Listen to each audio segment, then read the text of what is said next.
Kembali di Realita TV di acara Sarinya Berita Sarita. Dan kita lanjutkan, sudah hadir narasumber satu lagi ini, Dr. Faris ya, anggota Perhimpunan Dokter Paru Indonesia. Selamat datang dokter. Terima kasih. Ini kita culik dari praktek tadi ya, langsung ke sini.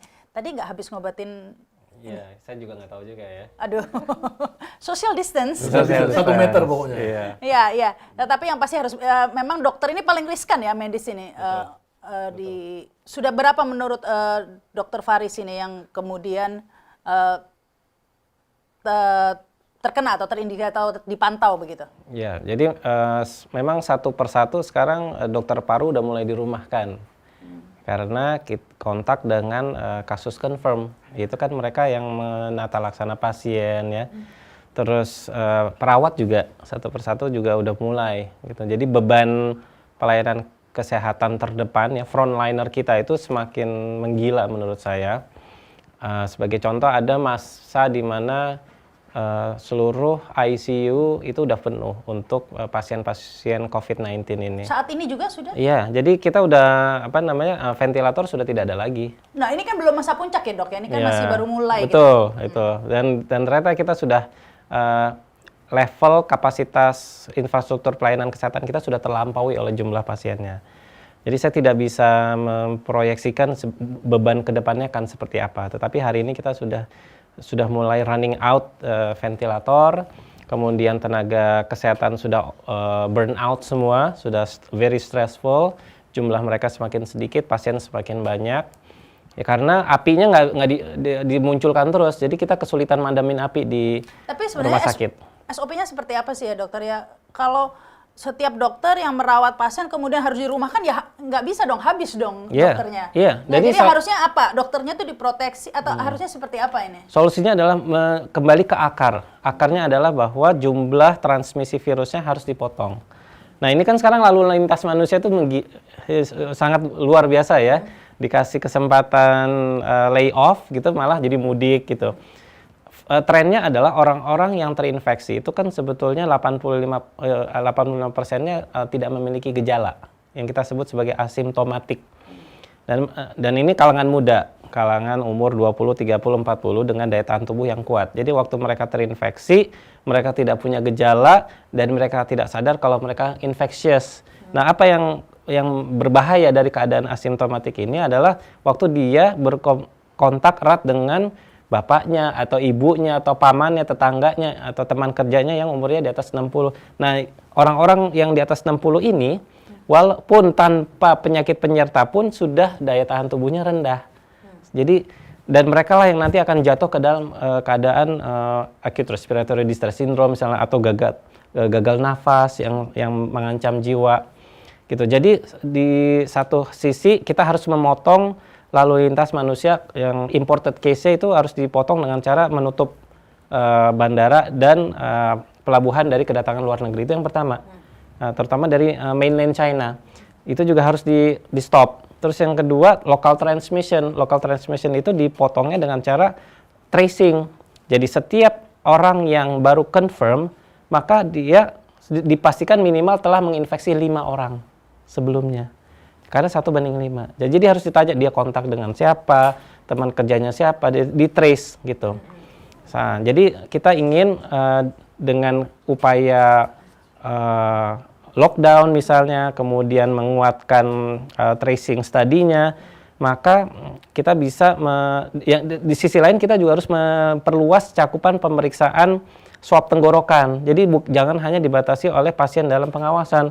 Sebetulnya tanpa gejala pun, kan ini 85% tidak punya gejala, tapi harus ditangkap juga kan oleh swab tenggorokan kan, agar bisa diisolasi kan.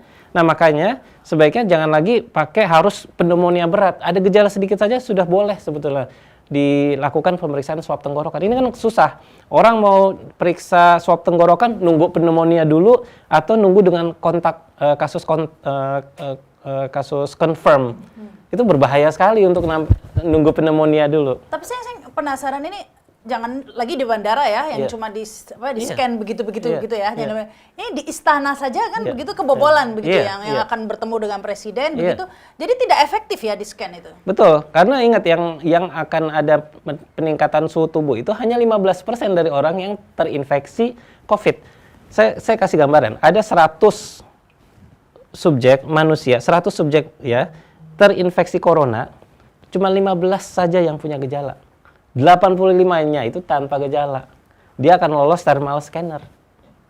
Belum lagi nanti ada orang yang cuman pileknya saja atau batuknya saja nggak pakai demam, itu masih di 15% masih di situ. Nah, jadi kita ini sebetulnya ada iceberg fenomena. Jadi bongkahan kecil yang di atas itulah orang-orang yang sakit kritis, pneumonia. Ya itu kan udah ada di rumah sakit sebetulnya. Tetapi yang masih beredar di tengah masyarakat untuk mengetahui yang tanpa gejala tadi itu, tesnya seperti apa? Karena kan sekarang ini menteri-menteri kan semua dites begitu. Nah ini sudah keluar kan sebagian negatif. Nah itu akurat tidak tesnya begitu? Kalau bicara akurat, yang penting si ujung kasa sterilnya itu tidak menyentuh lidah. Jadi dia harus menyentuh nama orofaring kita sebutnya ya, permukaan belakang tenggorokan. Itu sebenarnya udah cukup sensitif. Kenapa? Karena yang kita lakukan kan RT-PCR. Kita tidak membiak virusnya dalam sel hidup, tapi kita ambil sampel, disentuhkan ke permukaan belakang, orofaring namanya. Terus kita lakukan ekstraksi RNA, kita lakukan cDNA sintesis, terus kita running ke RT-PCR, nanti kita amplifikasi kelihatan itu nanti band ya. Kalau dia positif, oke ini kalau ada band terbentuk ini hasil positif. Jadi itu standar yang saat ini diterima. Jadi harus periksa tenggorokan ya namanya? Tenggorokan, tidak bisa. Periksa darah? Kalau darah itu konsentrasi virusnya sangat rendah dan kita nggak pakai serologi. Kalau saya tahu arahnya, kalau kita mau pakai darah, berarti kita mau periksa kadar imunoglobulin anti corona dan itu sangat rendah. Jadi false negatifnya akan tinggi. Yang diterima adalah pemeriksaan RT-PCR. Jadi saran saya, orang sehat itu jangan dihalang-halangi untuk periksa swab tenggorokan.